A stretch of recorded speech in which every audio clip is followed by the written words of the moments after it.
Hey, my sweet little Virgos. This is going to be your 2025 horoscope. So we're going to take a look at all the major transits and how this is going to affect you throughout the year. I'm going to jump right in because we have a lot to cover. There are some major shifts that are going on next year. So most people are going through some sort of major change because we have a lot of outer planets switching signs next year.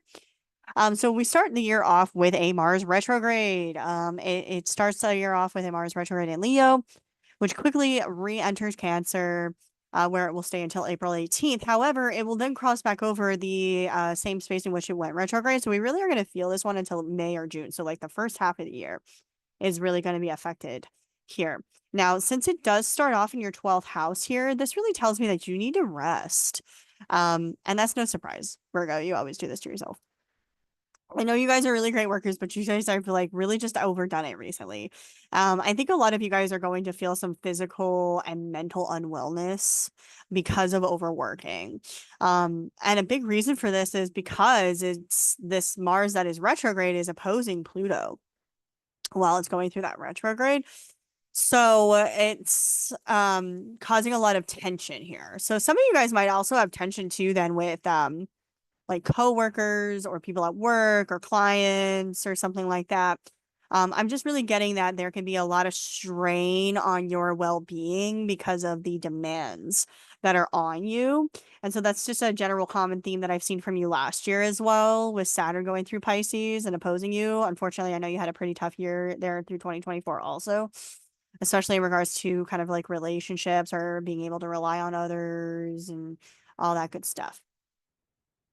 Um,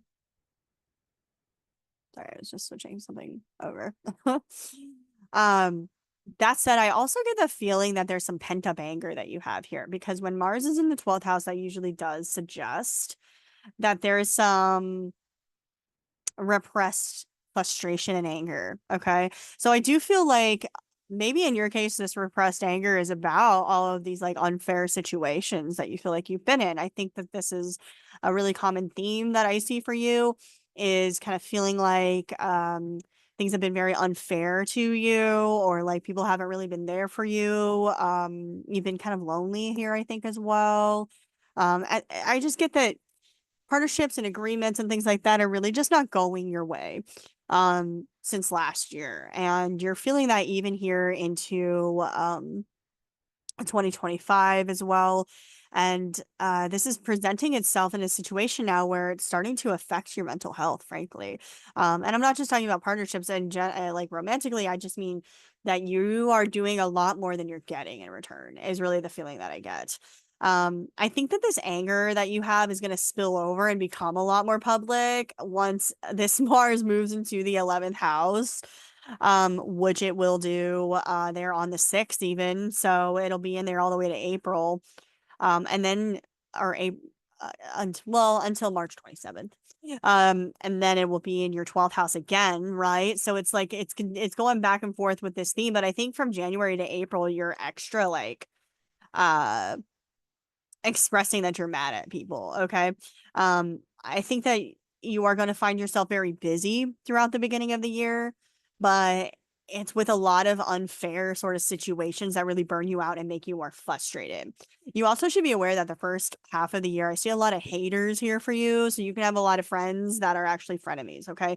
People that you think are supportive of you, but you find are not. Maybe they're saying some sort of rumors about you, or they're being adversarial to you or competitive with you or something like that, are kind of the general feelings that I get seeing Mars in the 11th like that. For some of you guys, it might be like almost like old beef getting brought back up, being that there's a retrograde here. So maybe some of the tension could maybe be with friend groups that you've already been a part of, or maybe a client base that you've had before, or a client, or you see what I mean. I can see that here as well. But either way, it's definitely bringing up this vibe of just very unfair exchanges that boil over into these mental health issues, minor health issues, and you just popping off on people eventually. I see that throughout the whole beginning of the year, to be honest. We also have a Venus retrograde. Venus will be retrograding from March 1st to April 12th.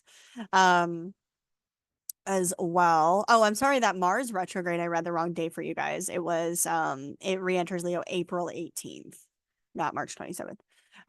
Anyway, it's very similar timeline, but just want to clarify. So this Venus retrograde is going to start out in your 8th house and then re-enter your 7th house. So I feel like a lot of you guys are really reevaluating who you can rely on and who you can trust. I think that a lot of you guys realize that there are people that it's not really going your way. Like that it's been kind of like an unfair situation to you for a long time. And so maybe you're starting to really come to terms with that this year. Some of you guys are going to really be reevaluating your financial situations as well, especially around the spring here when uh especially around like April, yeah. Around like March, April here when it's actually when it re-enters Aries. Yeah. When it re-enters Aries in April, May. So I see you kind of revisiting this back and forth here multiple times then. So you start out with it in your 8th there, right in March. So even in March here, you're reevaluating your financial situation. Um, I'm sorry, it's in Aries. But you're reevaluating, yeah, your financial situations, who you can rely on. Maybe some of you guys are like refinancing a loan, or like you might be looking back at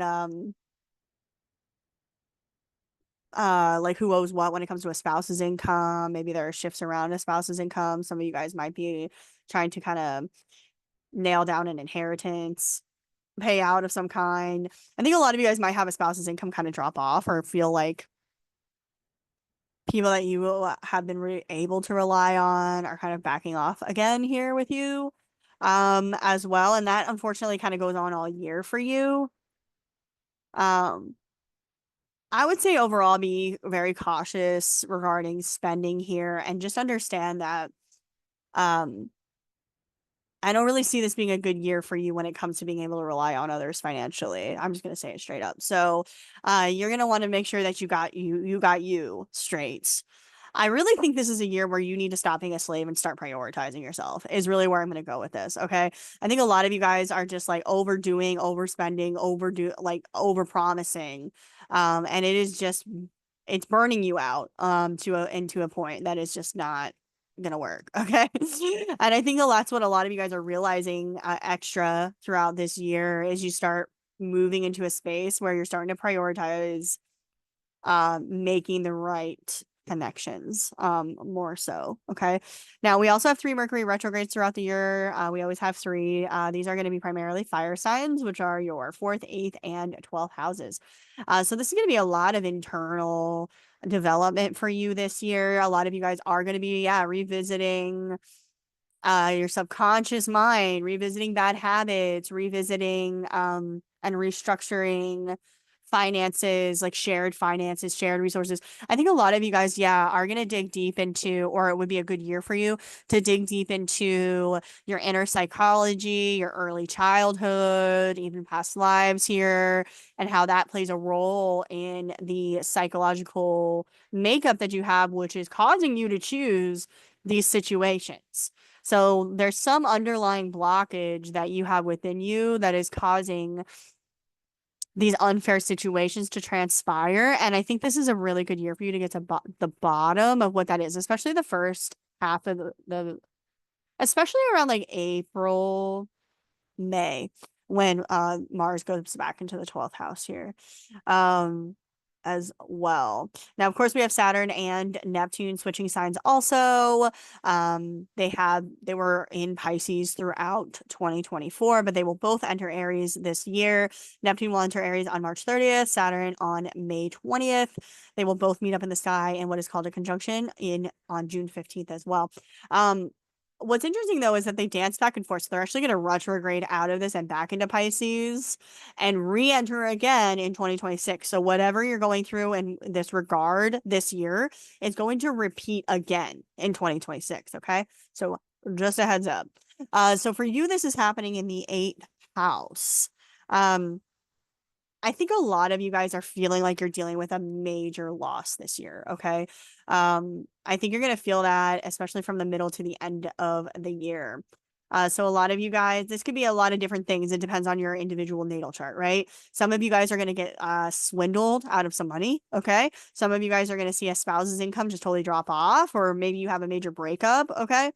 As well. Can also see that happening to you. A lot of you guys are going to have some maybe like some intimacy struggles, maybe some libido issues as well here. Um, being that Saturn rules your fifth house of children here, some of you guys could have issues around children coming up, maybe maybe some arguments with like let's say maybe you're co-parenting with someone, there could be maybe arguments that come up about like who should do what or regarding co-parenting, or perhaps some of you are trying to get pregnant or having a baby this year and there are some like tensions around that. This is kind of generally what I see. Generally I see you really just not being satisfied with having surface level relationships anymore and just these like business arrangements, these relationships that feel like business arrangements that never seem to like work out for you. I think you're getting sick of that this year and are really wanting something deeper, are really wanting like a deeper connection with somebody. And so a lot of you guys are going to be really trying to look for that. If you're already with somebody, for some of you, you may be trying to develop that with the person that you're with. I think there is a danger of a lot of you guys looking outside of your marriage for that. So be aware of that because that's never going to really help a situation, right? Um, but also, if you're single, then you are going to really want, a lot of you guys that are single are going to be pushing for some sort of deeper commitment with people that you are not very likely to get, unfortunately, this year. Not all, some of you will get it, especially with North Node going through your seventh. Honestly, North Node going through the seventh can definitely level up some sort of partnership. So it's going to depend on your individual natal chart that way. But either way, these two being in the eighth house feels like it's really hard to rely on other people. So even for those of you that are leveling up a relationship, like let's say you do get engaged, but that guy lost his job that year or something. You know what I mean? That's the feel. That's the kind of thing that I could imagine here. So that's not to say that none of you will be able to get like commitment this year, but I do feel just this sense of like lack of intimacy regardless, lack of it's almost like you're sitting here wondering like who can I really trust? I feel like you feel burned, honestly, because of last year especially.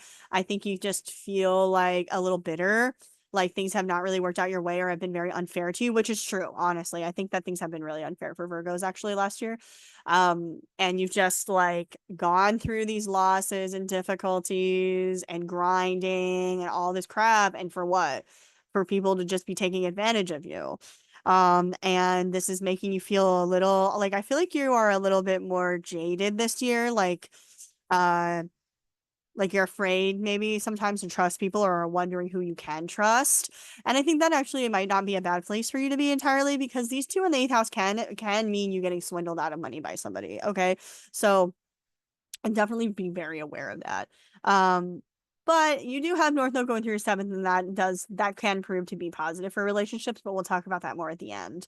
I do also want to talk about Jupiter. Jupiter is switching signs this year as well. It starts the year out in Gemini and then switches to Cancer in June.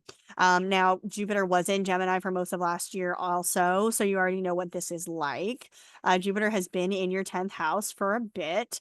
This can be really great for career. Okay. So a lot of you guys are going to have really great career opportunities, or you should try to get them. Okay. Jupiter isn't necessarily going to ask you twice. He's going to disappear on you. So utilize the energy, get yourself out there. This would be the first part of the year is a really good time for you to try to maybe get new clients or ask for a raise or apply for jobs, or really anything in which you need to be in front of a superior or someone in authority. So even if you need to speak to like a cop or something or go to court for something, Jupiter in the 10th can be beneficial even for those things. So if you have anything like that going on, do that in the first part of the year. When Jupiter is supporting you. I think that this year you're more likely to get the recognition you deserved. I feel like you were really denied a lot of recognition for your work last year with Saturn in your opposite sign. I think that you're going to feel a bit better about that this year. So Jupiter will then go into Cancer starting in June, which is your 11th house. And that's actually even better than the 10th house because this is the best house for Jupiter to be in. So for a lot of you guys, this will be a really good networking year for you as well. I think you're going to really enjoy having Jupiter enter your 11th house at the end of the year, the second part of the year. Especially because you had that Mars retrograde going through there for the first part of the year. So it's like the first part of the year, you feel like you have a lot of enemies. You feel like your friends aren't really there for you and you're getting into a lot of arguments with your friends. Or they're not as supportive of you as you would like, so on and so forth, right? Whereas here in the second half of the year, it's like the opposite. It like turns around for you, where you feel like there are a lot of people in support of you actually. And so this is where I feel like you could get some of the recognition that you were previously denied. So much better support for you on that second half of the year. I'm really looking forward to that for you. Like you really deserve it at this point. You earned it. Honestly. And this also, the second half of the year would be a really great time too for you to network, promote your services or business, or make business contacts in your work, anything like that. Even on the internet, the 11th house rules the internet. So, even so like social media could be really useful to you. So like let's say you did start some really great business opportunity while Jupiter was in Gemini in the first half of the year. The second half of the year will be a really great time for you to continue to promote that, maybe run some ads or promote yourself on social media and like just expand your client base. Just as an example, obviously fit that into whatever your current situation is, and whatever kind of work you do now. Uranus is also, speaking of that, Uranus is also going to be switching signs. So Uranus has been in Taurus since 2018, but will shift into Gemini briefly between July and November, which will give us a sneak peek of what it will be like when it enters it for a full 7 years starting in 2026. So Uranus has already been in your ninth house here since 2018. So since 2018, many of you guys have been exploring your belief systems. A lot of you guys have probably explored some unusual beliefs or had some unusual maybe religious or spiritual experiences. A lot of you guys may have moved also since 2018 or made some major shifts to your general life path. Maybe you took a new course or changed your area of study, etc., etc. These are all things that you've already been going through. But between July and November, you'll get a taste of what it will be like when Uranus enters your 10th house fully. And that is going to bring major career changes to your life. Okay. So I can see with Jupiter through the 10th, it's like you are, in the beginning of the year, it's like you are starting out these new business opportunities that you might be. So maybe a lot of you maybe are inspired to become self-employed or open your own business, and then maybe you quit your regular job there. Could be one way that I would interpret it. For some of you, if you have a traditional job, you might find that that job just goes under on you, or you just might have some major, or you yourself might want to switch career paths for whatever reason also. So maybe when Jupiter is going through the 10th, you got some great opportunity to try out a different type of career, and maybe you do that here, starting from July. Onward. So I can see all of those things kind of playing out. As always, astrology is here to tell you the general energetics that are going on. So you want to utilize this energy to the best of your own ability. Okay. Embrace the Uranus energy as much as you can voluntarily between July and November. Otherwise, it's just going to happen to you, and you might find that you just randomly lose your job or your company goes under. For some of you guys, you may have no choice. You might have to take time off work for some reason, right? As well, maybe for health reasons, considering what we talked about earlier. So I can see this playing out a few ways depending upon your personal natal chart. However, what's for sure is that a lot of you guys are going to experience some major shifts to your career. So prepare yourself for that. Uranus through the 10th can really benefit. Uranus isn't inherently negative or positive, so it can bring about positive events possibly too if you utilize it correctly. All that is for sure is that it brings change. So if you choose to change something yourself, then that is going to lessen the severity of your experience.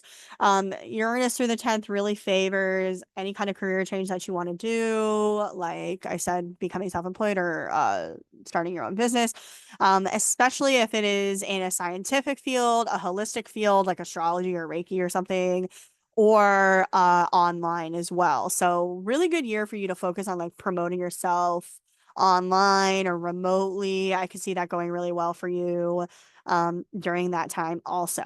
Pluto is also going to be a big factor here. Pluto just entered, like fully entered Aquarius last year. And this is really important because he's currently hitting the early degrees of Aquarius, which is where the grand conjunction happened in 2020. So starting in 2020, some major purpose started to unfold for you in regards to your daily life and the work that you do, your health and your well-being and things along those lines. These are might be things that you started thinking about a lot in 2020, but then maybe like backed off of or like fizzled out a little bit that are now coming back up again for you. And again, this does feel like pretty work related for a lot of you guys, but I think a lot of you guys actually feel very frustrated this year because you feel like you're a slave. Um, I feel like you're going through a lot of really difficult power dynamics when it comes to work. So this could be maybe coworkers that are in these weird power plays with you, or maybe you have clients that are just being really difficult with you. All of these things are happening for you to see kind of what's not for you, what people you need to sort of push away, and what people are not really um conducive to you living a good life, right? Because the sixth house is also really about like our daily habits and our daily life, like what you do every single day, right? Your routines. And so when you have these toxic people as a typical part of your routine, that starts to take a toll on you and on your health and well-being. And I think that's something that you're learning really harshly throughout this year. And that might be part of why you choose to really make a big shift and change for yourself there when Uranus goes into Gemini there in July. I think a lot of you guys are just going to be fed up with it and want to make some sort of major change. Again, for some of you, that could be a move also, honestly. I'm not feeling that strongly. But that is a possibility depending on what else is in your chart. The last thing I want to talk about is the North Node switch. So North Node is going to move into Pisces on January 29th. It's going to be there all year. Pisces is your seventh house. So this will be very significant for you because it's an angular house. So this means that you're going through some major shifts this year that might disorient you a little bit, actually, but are ultimately going to push you more onto your destiny and onto your life path. Um, Now, this puts South Node in your sign, so you're probably going to feel like you are releasing something about your own self identity this year. For some of you, this is going to come up more in 2026. It depends on what, like, if you're an early or a late degree Virgo. If you're a very early degree Virgo, you're actually not going to feel this as much until 2026. But for my middle to like late degree Virgos, you're going to feel, especially late degree Virgos, are going to feel this right away and throughout the year. Okay, so South Node going through your sign is going to make you feel like you are sacrificing or releasing something about your identity in order to further some sort of partnership. I've seen this play out multiple ways. Sometimes this means somebody getting married. Think about it, like you're changing your last name, right? Um, so you're releasing something about your identity. For some, this could be having a baby. I've seen that as well. Um, something major like that, some sort of major shift. Some of you guys are going to be really aligning with a good business partner or a life partner. You might meet a soulmate throughout this year, or like I said, in 2026 when it enters, depending on where your placements are. Um, but what's for sure, there are going to be some major shifts for you. I feel like a lot of Virgos are going to kind of reach a point by the end of the year where they just want to stand up for themselves a little bit more, honestly. Um, so for some of you, this transit could actually be you breaking up with somebody, even. I think it's more likely that you're partnering with somebody, though. Um, I don't know, though. With that transit through your eighth house, that's pretty tough, too, honestly. Hmm. This is really going to depend on your individual natal chart, I think. It's going to depend on what planets are getting hit when it comes to that one. But there's definitely going to be some sort of major shift to the way that you live your life and and like how you self-identify during that year. This also could suggest some extra physical strain on you, by the way, throughout this whole year. So you need to be more aware of yourself this year, generally. You need to take better care of yourself. I feel like been in situations where you've been encouraged to not take care of yourself, and that's very problematic. We don't want you to be in that kind of place, right? I also see you being a little bit more body conscious this year, or really like seeking external validation. So I would just caution you to not like really push and dive in. I feel like a lot of you guys are really wanting a deeper connection and really wanting to create a situation in which somebody is really there for you because you feel like people haven't been there for you. And I get that, but just be very aware that you're not diving in too hard with somebody that isn't really for you. Okay. Because I think that for a lot of you guys, maybe you will get into a business partnership that ends up being like really negative for you in the end here. Since the ruler is in the eighth conjunct Saturn. Um, and so don't force it if it's not natural, I guess is what I want to say. Okay. If it's not really the right fit for you. Um, try to kind of come at it more from that angle this year. I hope this helps. I wish you the best 2025. Reach out if you would like an individual reading. Of course, that's always the best thing to know what is really going to unfold for you throughout the year. If you want to book a reading with me, of course, feel free to do that. My site is calmspirit.com, KALM, just like my last name, spirit.com. We have classes and other cool, fun stuff on there, so go check that out. If you like this video, please like it, share it. Love you guys. Thanks for all your support, and I wish you the best 2025. Good luck.